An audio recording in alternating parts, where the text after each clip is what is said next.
Hello guys, sixthisoverdrive here. Welcome to the channel. I wanted to give you guys a full review of the Tiger 800XC that you see behind me in the background. It's going to be a different review. Of course, I didn't get the footage, but trying to get you guys some neat footage of what this thing could do off-road, I pushed it a little bit too much. So we're going to get through this interview. My ribs are in a little bit of rough shape right now, as is my shoulder, which I also tore the rotator cuff in a little while back here. So anyway, roll the music guys. I'll give you a full review of the Tiger 800XC.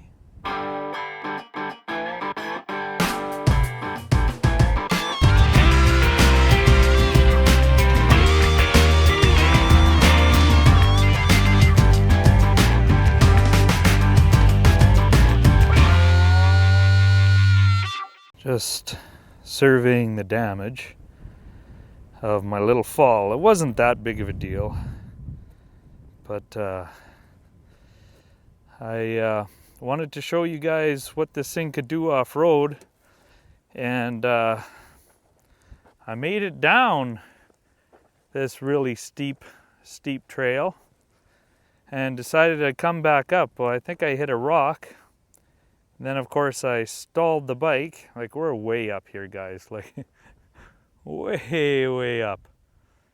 Anyway, I stalled the bike and started to slide backwards. Went to hit the back tire. It just washed right out on me, and I just went hard down on my side. Anyway, that's the adventure of dual sport riding, right? So, guys, I wanted to go over this great bike before I sell it. I've enjoyed this bike so much.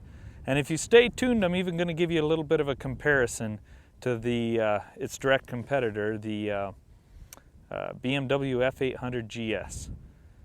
So let's get into it, all right? The first thing I'm going to tell you right away, I'm going to tell you what you're buying when you get one of these things. You're not buying a 250 trail bike. If you're doing the majority of your stuff on trail, this is probably not the bike for you. You know, I would reserve the trail riding up to a 650 single. I would definitely keep your bike under 400 pounds for that kind of stuff. Any kind of mud riding, all that. Definitely keep it below what the F800 or the Tiger 800. These and up are meant for going on long trips. You can kit yourself up with lots of luggage. They carry like a mule horse. So you can load them right up, tents, everything you need to go on a real long trip. But when you're doing something like that, I would probably say you're doing 50-50 road on-off. And usually, most guys who buy these bikes are doing 90-10. So I keep that in mind when I'm reviewing a bike. I don't want to hear you guys hating and saying that's not a true dual-purpose bike. It is, but it's more of an adventure bike, and that's how we're reviewing it. And to that end, we're going to start off with the suspension. For for an almost 500-pound bike, especially when it's loaded and with the rider and everything, this bike has pretty darn good suspension. I've jumped it.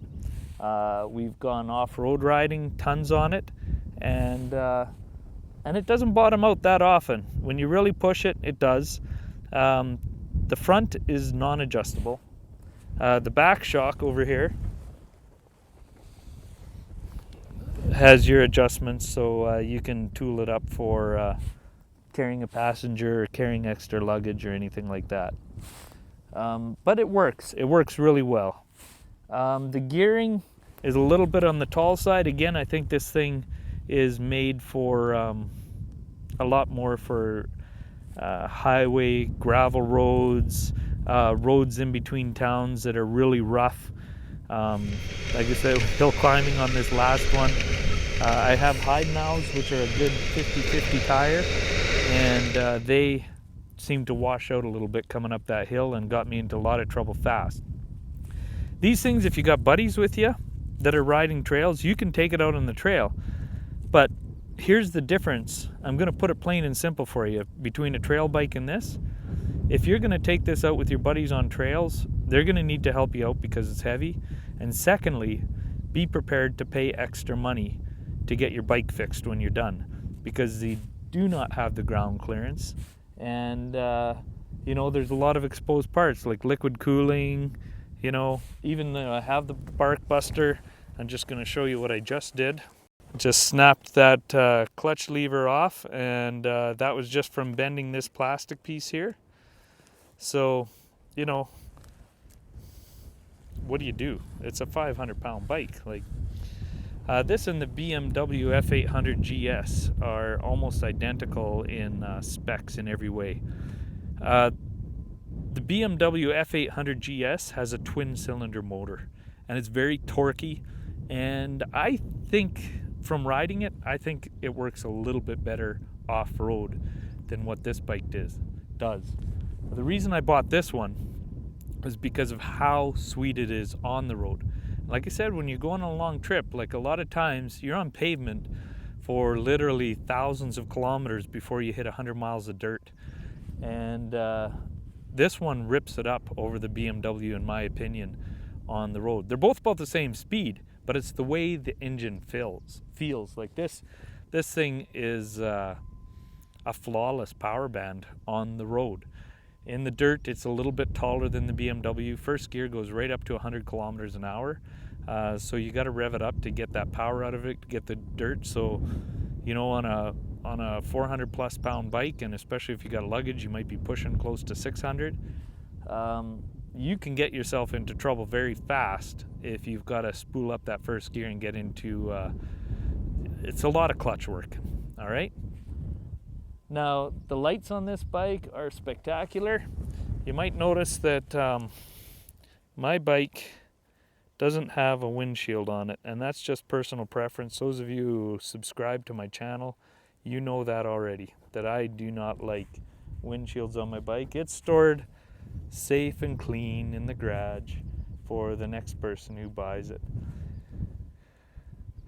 I do crash my bikes from time to time.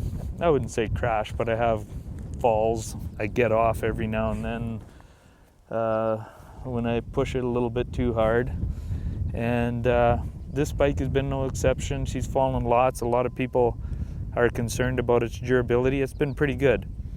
Which brings me to the luggage. The luggage on this bike from Triumph, I wouldn't recommend it if you're going to be like me and you're going to fall off the bike every now and then. Because, you know, it just clips onto these little brackets down here. And, you know, I did a fall last year in Idaho and snapped the luggage right off it. And then you got to tie it on. It works pretty good for that. Those clips allow you to tie the luggage back on pretty good after you've broken it. But, oh, my rib's starting to hurt. But it's, you know, definitely, I would go to something, if you're going to do a round the world trip, I would definitely go to a hard set of luggage. Everything else about this bike is pretty super. It's got a great trip computer. It's a little bit tough, you might have heard in other reviews, to turn off the ABS. You got to do that through a menu. It's not just a quick button. But I think with these bikes, most people will be wanting the ABS most times. I'm a firm believer that when you're on gravel, you put the ABS on. It's not going to hinder you at all. And matter of fact, you can drag your rear brake into corners if you're too hot and not worry about the back end sliding out and going down. Anyway, guys, I give this bike a pretty good thumbs up. I'm going to miss it. It's been, this was my first expensive, nice bike, and I loved it. Everything about this bike I really dug. It was a little bit heavy, and for me, for doing the stupid stuff that I do, I'm probably going to go down to something like a DR650. But anybody looking between this and an F800 GS, I would fully recommend this. Not that the F800 GS is a bad bike, but I think this is better for the purpose it was designed for. I would thoroughly recommend this bike. Great on gas, great motor for the highway, and a very acceptable motor for the dirt. It's only lagging behind the BMW in that area. BMW feels a little bit narrower. It's got a nice balance on the dirt, but this is right up with it. Nobody's going to lose you, that's for sure. Anyway, guys, thanks for watching. I'd invite you to comment, like, share, and subscribe. Sixes Overdrive. Bye-bye.